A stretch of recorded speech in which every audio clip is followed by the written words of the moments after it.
Hey everyone, there have been some requests for my ICO spreadsheet lately, so I thought I'd share it.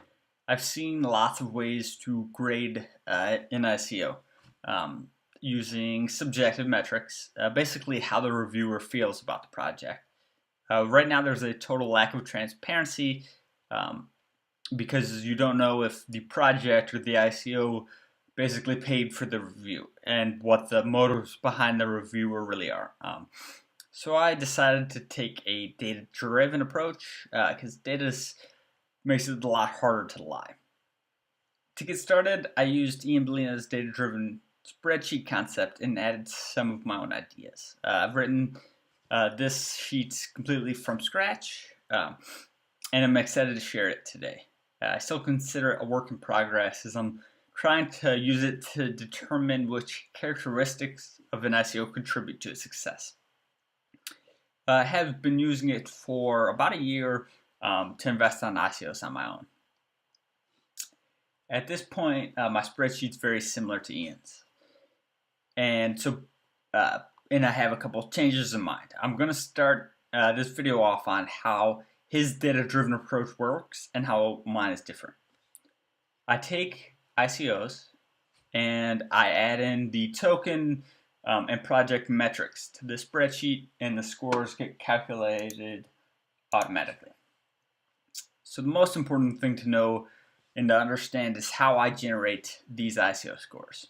So basically, I assign a score based on how closely these values correlate with the best of all time values. So I take the best of all time ICOs and look at those values. Set that over here. So I took the data from the best of all time ICOs, that's what I call them, and I assumed a normal distribution. All that means is the data falls underneath a bell curve. That allows me to basically assign the scores based on how closely the new ICO scores correlate to these old best of all time ICO scores. It also means that the mean is just the average, and standard deviation just describes how close or far the points fall from the average. So I'm sure all of you remember this is what a bell curve looks like. So I know that 68% of all the values fall within plus or minus one standard deviation of the mean. That's the mean or the average.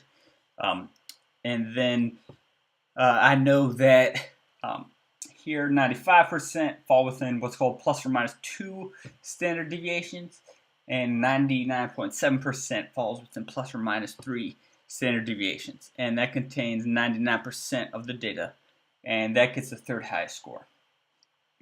The closest ones get the highest, and that's how the scores work. Anything falling outside of this range gets a 0.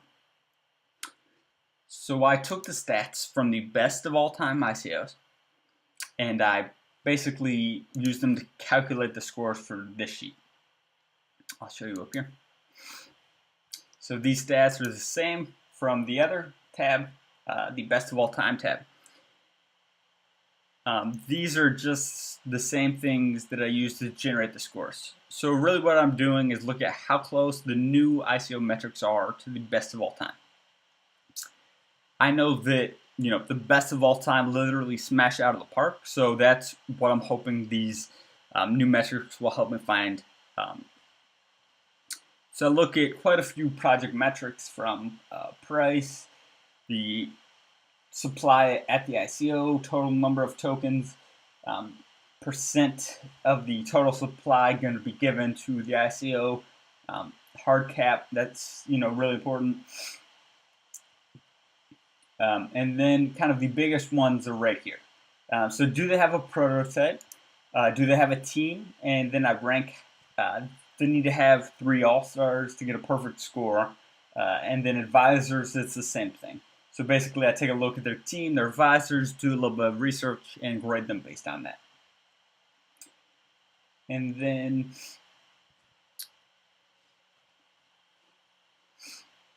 so if a project has really good advisors, a really good team, and a prototype, that gives it a pretty good shot. That's kind of most of the weight as far as the score goes. And it's kind of getting harder and harder to find really good kind of combination of all three. I also give a score based on the idea and the category down here. So basically, if it's an app, and what I consider to be an app is if it has a singular purpose, and then what I call a platform. So if other people can build stuff on top of it, if other people can build other apps on top of it. So I give it 1 point if it's a platform and 0 if it's an app. And also have the idea here.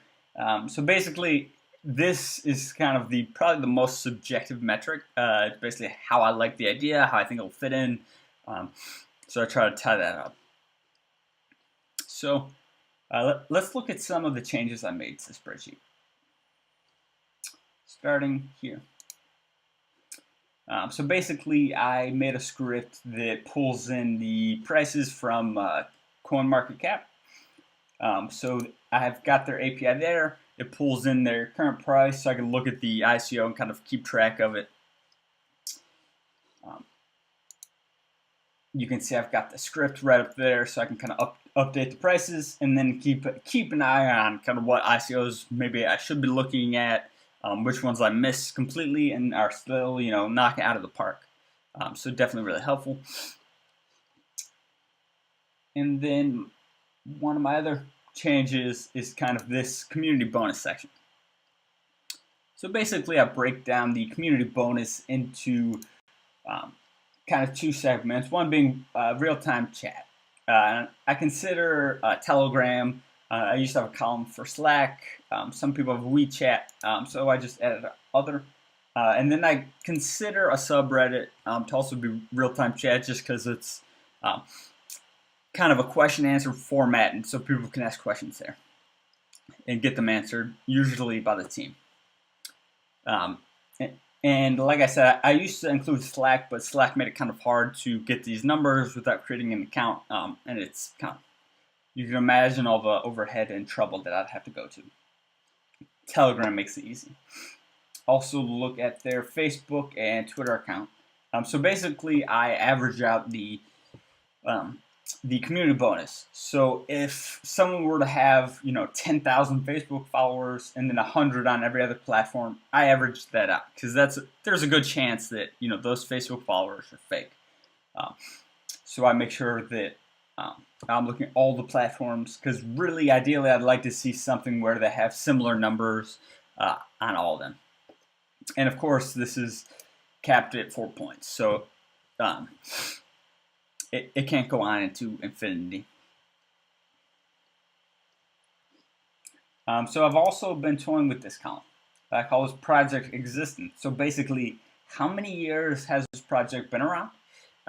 And this has been kind of a point where I'm not sure. Right now, it adds to the score.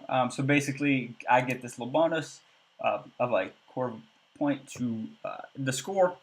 And really, I'm not sure if this should be added or subtracted from the score because I'm seeing people with existing customers starting to do ICOs. And that's in a way exciting, but also you have to ask, if you have a working business, why do you need the ICO now?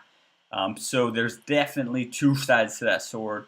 I'm going to kind of keep an eye on it and just kind of see what I think. It may come down to more a case-on-case basis. I also have this dashboard over here. My spreadsheet obviously gets kind of ugly, but this helps me to keep track of all the ICOs I'm interested in, kind of the best ranked ones that haven't ended yet. So I can keep track of all of them here, and it makes it kind of easy. Okay, that's it for now. This has been an overview of my spreadsheet. I just wanted to show it off and get it out there. I'll be making videos on my favorite ICOs. So if you want to stay up to date, then subscribe to my channel. I also have a Twitter that I'm really active on. I'll drop the handle in the description. Okay, thanks.